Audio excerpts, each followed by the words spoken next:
माँ बाप जिंदा हो या मुर्दा, उनकी मोहब्बत का इजहार सिर्फ महफिल में होता है। कोई भी सना खां, नात खां वालिदैन के हवाले से कोई शेर पढ़ दे तो हम यूं गड्डी पकड़ के और चलाना शुरू कर देते हैं। उसी शख्स के बूढ़े माँ बाप घर पे बैठे हुए एक खांसी के सिरप का रेपर मुट्ठी में लेके बैठे रहते हैं कि कभी बेटे को इतनी फुर्सत मिले कि वो हमसे खैरियत पूछे तो हम उसे अपनी दवा का पर्चा दें। अल्लाह अल्लाह। महीने बीत जाते हैं लेकिन वो पर्चा कभी तकिए के नीचे से नहीं निकलता। अल्लाह। ये सर्दी का मौसम है, कितने बूढ़े बाप ऐसे इंतकाल कर जाएंगे कि बेटों को उनके मरने की खबर भी नहीं होगी। अगले दिन लोग पूछेंगे क्या हो गया था, कब पता नहीं, सुबह उठे ना तो अब्बा सहन में पड़े थे। कोई कहेगा नहीं हम उठे ना तो बिस्तर से नीचे पड़े थे। ये बात कहकर के नादानी अपनी जाहिर करके पाप की कमी बताने की हम कोशिश करेंगे। लेकिन आपसे एक सिर्फ दस्तबस्त अर्ज करना चाहता हूं, हम में कोई भी ऐसा बेटा नहीं जो पेड़ से उतरा हो, ना कोई ऐसा बेटा है जो जमीन से निकला हो। हर बेटा मां के शिकम से दुनिया में आया है। बेशक हर हर बेटे की पैदाइश बाप की कुर्बानियों का नतीजा है। कोई बेटा ऐसा नहीं जिसको माँ बाप ना मिले हों। इस महफिल में कोई ऐसा बेटा नहीं जिसे मां की गोद या बाप की शफकत में असर ना हुई हो। मगर यहां रुक के एक बात कहना चाहता हूं, कभी मुड़ के अपने बचपन की तरफ देखना हो तो अपने बच्चों की तरफ देखा करो। आपको जितने अपने बच्चे प्यारे हैं ना, उतने ही आप अपने माँ बाप को प्यारे हैं। बेशक बेशक, सुभान अल्लाह। बल्कि अपने माँ बाप को आप उससे भी ज्यादा प्यारे थे जितने आपको आपके बच्चे प्यारे। आज जो बात कह देते हैं ना जी, पता ही नहीं चला अब्बा कैसे गिर गए। मैं एक बात का एहसास दिलाना चाहता हूं नौजवानों, कोई रात ऐसी नहीं होती हम बिस्तर पे सोए हों और माँ एक बार देखने ना आई हो। अल्लाह अल्लाह। बेशक हक। कोई रात ऐसी नहीं गुजरती जिसमें हम सोए हों और माँ ने आके कंबल ना संभाला हो। कोई रात ऐसी नहीं गुजरती जिसमें हम सोए हों और माँ ने आके हमारे चेहरे को सर्दी में ना छुपाया हो।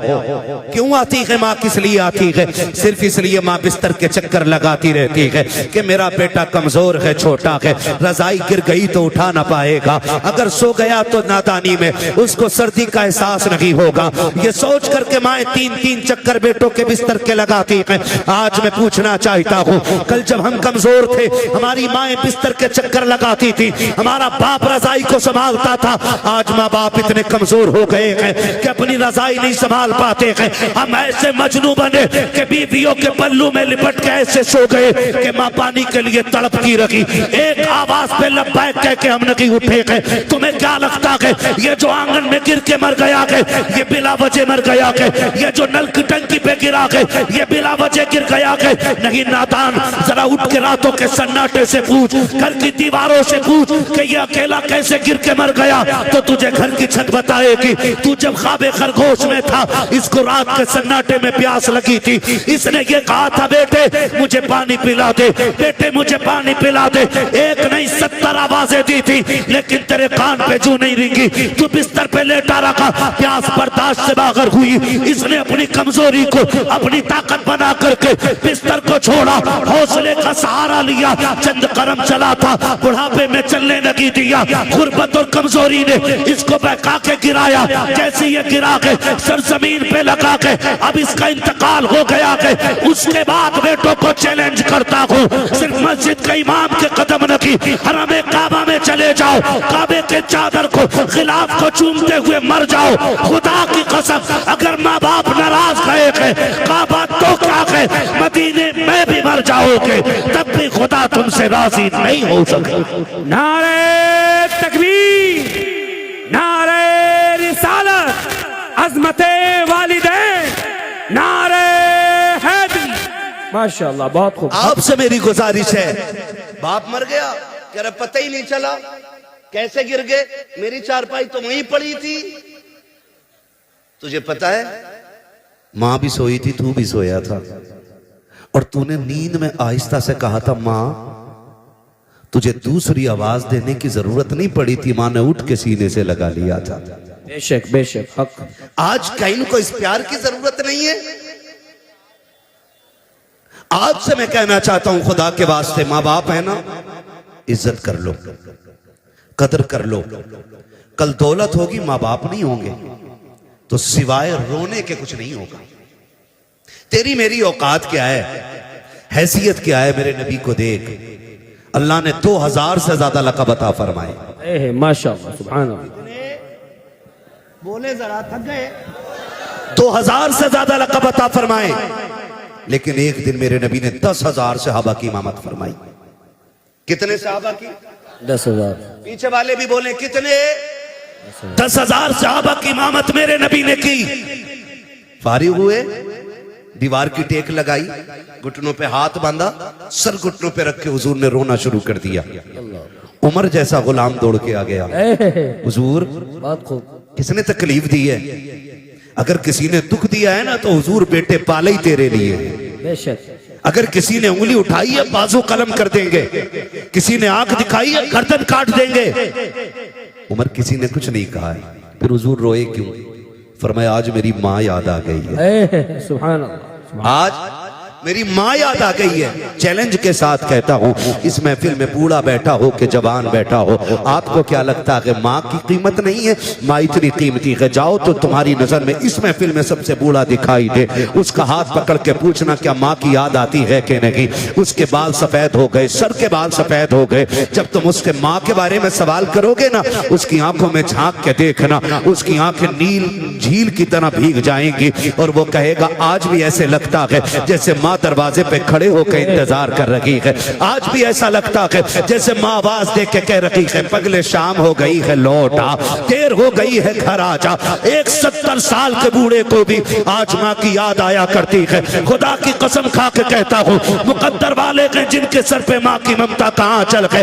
हजरत उमर ने कहा था या रसूल अल्लाह आपको भी माँ की याद आती है? हाँ उमर मुझे भी माँ की याद आती है। आका कैसे याद आती है? तब मेरे नबी ने कहा था उमर जब मेरी माँ ने मुझे देखा था तब मैं बहुत छोटा सा था, काश आज मेरी माँ होती, दरख्तों को सजदा करते देखती कितनी खुश हो जाती, पत्थरों को मेरा कलमा पढ़ते देखती कितनी खुश हो जाती। जब लोग मेरे बारगाह में आकर के खिराज अकीदत पेश करते मेरी माँ कितनी राजी होती। उमर मेरा जी तो ये चाहता है आज मेरी माँ जिंदा होती, मैं मुसल्ले इमामत पे होता, वो हुजरे के अंदर होती, मैं मुसल्ले पे खड़े होकर सूरे फातिहा की तिलावत करता। कहते उमर आहिस्ता से पर्दा हटता, अंदर से प्यार भरी आवाज आती बेटा मोहम्मद मेरी बात सुन जा। आका कहते उमर मैं नमाज तोड़ देता, मुसल्ला छोड़ देता, माँ के पास चला जाता। तब हजरत उमर ने कहा था या रसूल अल्लाह बंदगी तोड़ करके बंदी की बारगाह में जाते। तब मेरे नबी ने कहा था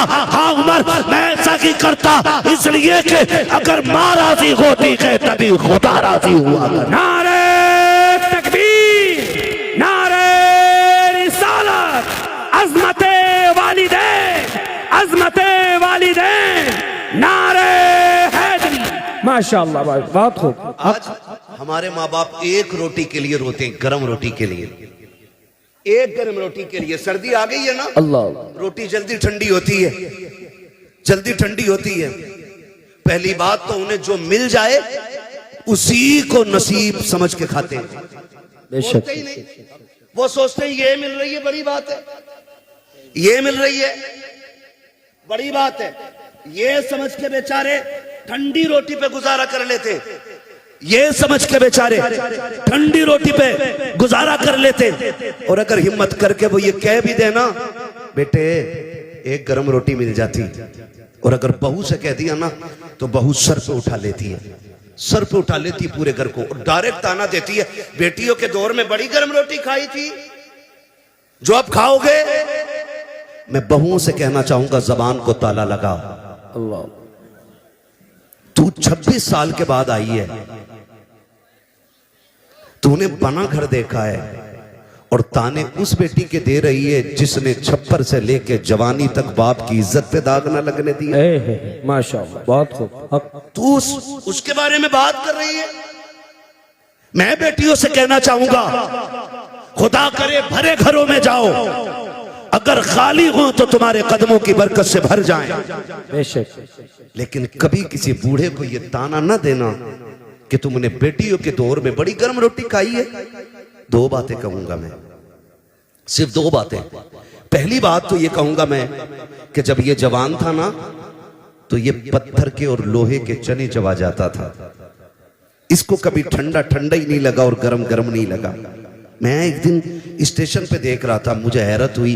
एक सफेद बालों वाला बंदा ना, उसके बिल्ला लगा था, कुली था वो, और वो जो ठेली होती है ना स्टेशन पे, आपने देखी होगी ना? जी जी, देखी है ना ठेली? उसको खींचता हुआ लाने वाला उसका काम था ना। तो दोपहर का वक्त था, लगभग 2 बज गए होंगे। मैंने उसको देखा, उसने टिफिन खोला, टिफिन में से रोटी निकाली। जनाब, सालन कोई नहीं था, सब्जी कोई नहीं थी, है ना? सब्जी कोई नहीं थी। और उसने उस रोटी के लिए एक टिफिन में पानी भरा और ऐसे भिगो भिगो के पानी में खा रहा था वो। और उसके खाने की लज्जत का आलम यह था कि अमीर को 5 स्टार के खानों में वो मजा नहीं आता जो उस गरीब को पानी में भिगो के खाने में मजा आ रहा। बेशक बेशक, सुभान अल्लाह। ये बात तो माननी पड़ेगी कि लज्जत मसालों से नहीं आती, लज्जत हलाल के निवालों से आया करती है। ये बात मानना पड़ेगी। अगर लज्जत हलाल के निवालों से ना आती तो गरीब भूखा मर जाता। वो कभी सूखी रोटी को भिगो के ना खाता। डायरेक्ट ताना देती है बहुएं हमारे दौर की कि तुमने बेटी के दौर में क्या खाया, क्या मुकाबला कर लेगी तू बेटी का, क्या मुकाबला करेगी तू बेटी का। सोन, जब रात के 2 बजे भी बाप आता था ना, तो बेटी बाप को ठंडी रोटी नहीं खिलाती थी, माशाअल्लाह, बहुत रख देती थी। हक। आटा उठा के रख देती थी। और जैसी बाप रात को 1 बजे 2 बजे आया, कहा बेटी भूख लगी है, जल्दी खाना खिला दे, तो मुस्कुरा के कहती थी अब्बा बस 5 मिनट दे दे। बाप कहता था बेटी क्या करोगी? कहा ठहरना, 5 मिनट का वक्त चाहिए। बाप कहता ठीक है बेटी। वो रात के 1 बजे दौड़ जाने वाली बेटी दौड़ करके किचन में गई, फ्रिज से आटा निकाला, ला करके उसने रोटी डालना शुरू की। अब्बा कहता रह गया बेटी जो रखी हो वही ला के खिला दे। उसने मुस्कुरा के कहा अब्बा तेरी कमाई खाने वाले रोजाना ताजा खाना खाए, कमा के लाने वाला बासी खाना खाए। ये बेटी की गैरत को गवारा नहीं होता है। तुझसे 1 रोटी क्या मांग ली, तू बेटियों के ताने देती है। सुन तेरी औकात क्या है, हैसियत क्या है, तू बेटियों को तोल क्या सकती है। खुदा की कसम, जब तक बेटियां घर पे रहती है, बेटी शहजादी होती है, बाप बादशाह हुआ कर। सुभान अल्लाह, सुभान अल्लाह, बहुत खूब, माशाअल्लाह। हक हक। बाप वो मोहताज नहीं होता जिसको खुदा ने 7 बेटियां दी हों। अल्लाह। बाप वो मोहताज हो जाता है जिसको सिर्फ 7 बेटे मिले। हक। हाँ, 7 बेटियों का बाप कभी भूखा नहीं सोता और 7 बेटों का बाप भूखा सो जाता है। ये कड़वी सच्चाई है। डायरेक्ट ये ताना दिया जाता है बेटियों के दौर में बड़ी गर्म रोटी खाई, मुकाबला कर लेगी बेटी का। जाओ, चैलेंज है मेरा, तुम्हारी कमाई के सूट तुम्हारी बीवी पहनती है, तुम्हारी कमाई के जेवर तुम्हारी बीवी पहनती है। बेटी समझदार हो गई हो ना, 12 बजे जाके कुंडी बजाना, जो सबसे पहले दौड़ के दरवाजे पे आएगी वो तेरी बेटी होगी। बेशक, सुभान अल्लाह, सुभान अल्लाह। हक। सीधी बात। बेटी के दौर में क्या खाया, बेटी के दौर में क्या खाया? खुदा की कसम, बेटी के दौर में जो खाया है वो कभी जिंदगी में ये खा नहीं पाएगा और ना कोई खिला सकता है। बेटियां बेटियां होती हैं और बेटी का रिश्ता बाप के साथ बड़ा गहरा होता है। कितना गहरा? मेरे नबी जब कभी परदेश जाते ना अपना वतन छोड़ के, तो सबसे आखिर में खातून जन्नत से मुलाकात करते। बहुत खूब। और जब बाहर से आते तो सबसे पहले अपनी बेटी के दरवाजे जाते। सुभान अल्लाह। क्योंकि बेटी से बहुत ज्यादा देर तक हुजूर दूर नहीं रहना चाहते थे। हक। ये रिश्ते होते हैं बेटियों के। और आज ताने, डायरेक्ट ताने, माफ कीजिएगा, डायरेक्ट कि तुमने बेटी के दौर में कितनी ताजा रोटी खाई है, ना दीजिएगा ये ताना। ये ताना बिल्कुल न दीजिएगा। और बेटों से गुजारिश करूंगा, बेटों से, तुम्हें खुदा का वास्ता है, दस्तरखान पर बैठा करो ना, पहला सवाल अब्बा के खाने के बारे में किया करो। मेरे बाप ने खाया कि नहीं खाया, मेरी माँ को खाना मिला कि नहीं मिला, ये पहला सवाल तुम्हारा होना चाहिए। अगर बीवी कहे छोड़ो, उनके तो ड्रामे ही रहते हैं, नाटक करते हैं, कल लेके गई थी वापस कर दिया खाना, खाना उठा, अपने आगे का जवाब आपके आगे, और जैसे भी मना के खिलाई खिला, पैर पकड़ने पड़े पकड़ ले, जूतियां सर पे रखनी पड़े रख ले, इसलिए कि सुन, तेरी जन्नत काबे के साये में नहीं, बाप के कदमों के नीचे नजर आया करे। बेशक, सुभान अल्लाह, हक। बाप की रजा में औलाद की रजा होती है, उसे राजी करो। कह रहे हैं मौलाना मेरे अब्बा को जानते ही नहीं है, बहुत खतरनाक है मेरा अब्बा। हक बात। तुम्हें क्या, तुमने तो तकरीर कर दी। मेरे अब्बा से एक बार मिल लेते तो कभी दोबारा नहीं कहते इन्हें सलाम कर लियो। कहा क्यों? कि मेरा अब्बा बहुत खतरनाक है, डाकू है। क्यों? तेरे अब्बा देखते गोली मार देते। क्यों नहीं? 6 साल हो गए मैं तो बोला ही नहीं अपने बाप से। क्यों? कहा उनकी शिकल ही ऐसी है, कभी सीधे मुंह देखते ही नहीं। सुन भाई, बाप तेरा है, गारंटी मैं दे रहा हूं। बेशक, हक। बाप तेरा है, गारंटी मैं दे रहा हूं। तू कह रहा है ना तेरा बाप खतरनाक है, तू कह रहा है ना तेरा बाप सुनता नहीं। जाओ, इतनी बड़ी महफिल में जिसका भी बाप नाराज हो ना, महफिल खत्म हो, वो अपने घर जाए और जाके अपने बाप के पैर पकड़ लेना। क्या करना है?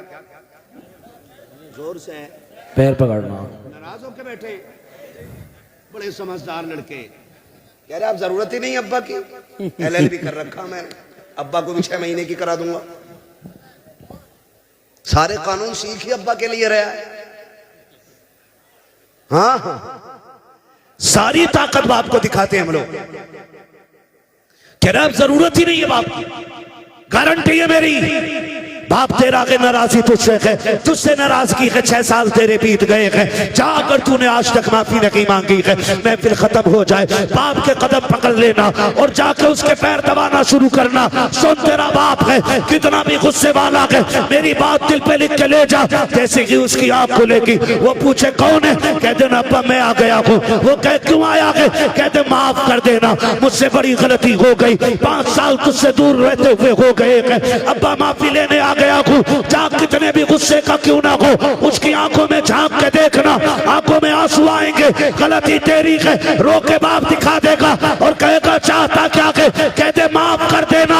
वो रो के कहेगा पगले तू आज आया है, मैंने तुझे 5 साल पहले अपने दिल से माफ कर डाला। नारे तकबीर, नारे रिसालत, अज़मते वालिदैन, अज़मते वालिदैन, नारे हैदरी। माशाअल्लाह, बहुत खूब, हक हक। करेंगे इंशाल्लाह ऐसा काम, इंशाअल्लाह माफी मांगेंगे इंशाल्लाह। इंशाअल्लाह बार बार मांग। ये पीछे वाले लोग क्यों हाथ नहीं उठा रहे हैं? माफी मांग चुके हैं। अब्बा ज्यादा खतरनाक है तुम्हारे भी नहीं ना, तो फिर वादा करें इंशाल्लाह। इंशाअल्लाह माँ बाप को राजी रखेंगे इंशाल्लाह, इंशाअल्लाह इधर वाले भी राजी रखेंगे इंशाल्लाह। इंशाअल्लाह। खुदा सलामत रखे। याद रखिएगा, इस सर्दी में अगर एक कमजोर बाप को भी राहत मिल गई ना, तो मेरे भाइयों का बुलाना कामयाब, हमारा आना कामयाब, तुम्हारा सुनना कामयाब। बेशक, सुभान अल्लाह, सुभान अल्लाह, हक। करेंगे इंशाल्लाह, इंशाअल्लाह राजी करेंगे माँ बाप को इंशाल्लाह। ठीक है ना जी, करेंगे। बात खत्म कर लूं अब, 5 मिनट और चल लूं। किसी को इतना न चाहो कि दम निकल जाए। अल्लाह अल्लाह। हाँ, कोशिश करेंगे इंशाल्लाह, कोशिश करेंगे ना इन बातों पे अमल हो जाए। पहली बात तो मैं बहनों से कहूंगा कि आप ताना न दीजिएगा।